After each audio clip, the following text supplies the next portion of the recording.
We talk a lot about training a child's body for sports, but what about training their brain?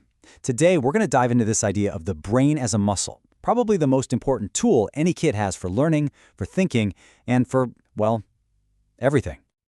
Wow. Just let that sink in for a moment. It's a really powerful thought, isn't it? It perfectly nails this huge gap between what we expect from kids and what we actually prepare them to do.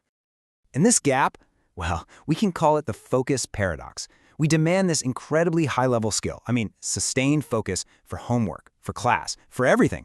But we hardly ever stop and ask ourselves, hey, have we actually trained them how to do that? And let's be super clear. When we say muscle, we're not just being poetic here. The muscle we're talking about, the one that holds focus, that solves problems, that learns new things, it is the brain itself. Now, this is where it gets really fascinating because it shines a light on this massive blind spot in how we think about things. Let's just look at a few examples of stuff we maintain all the time without even thinking about it. You charge your phone every single day, right? You would never start your day with a 10% battery. It's just automatic. You update your computer, you see that little notification, and you install the latest software because you know it needs to run smoothly and efficiently. And of course, you service your car. You get the oil changed, you get the engine checked, because you know that maintenance is absolutely key to performance. So we take amazing care of all our tools and gadgets. But what about the single most important tool of all? Your child's brain. Yeah, all too often, our approach is just passive. We sit a kid down in front of their work, and we just expect this incredibly complex, powerful organ to just flick a switch and perform at its best. No warm-up, no training, nothing. So what happens when this muscle is left untrained?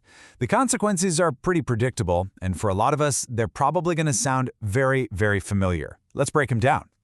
First, it stalls under pressure.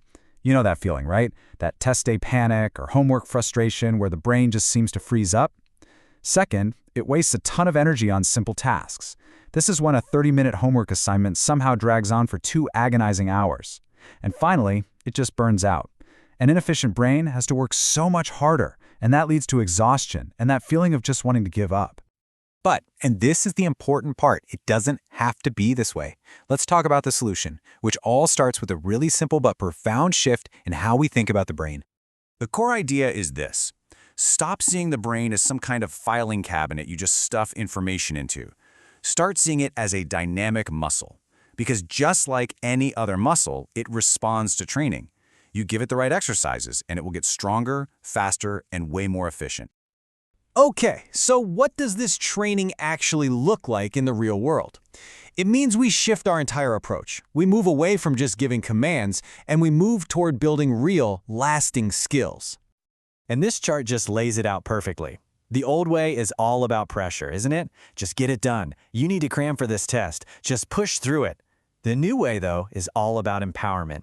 Instead of demanding a result, we teach the process. We go from get it done to learn how to think, from cram to remember with ease, and from push through it to actually learning how to manage your focus. It's a total game changer. Look, this is not a one-time trick. It's not a quick fix. The real key here is creating a consistent system, a daily routine where the brain gets a proper workout. It's about building that cognitive strength day by day, just like an athlete builds physical strength in the gym. So let's bring it all home.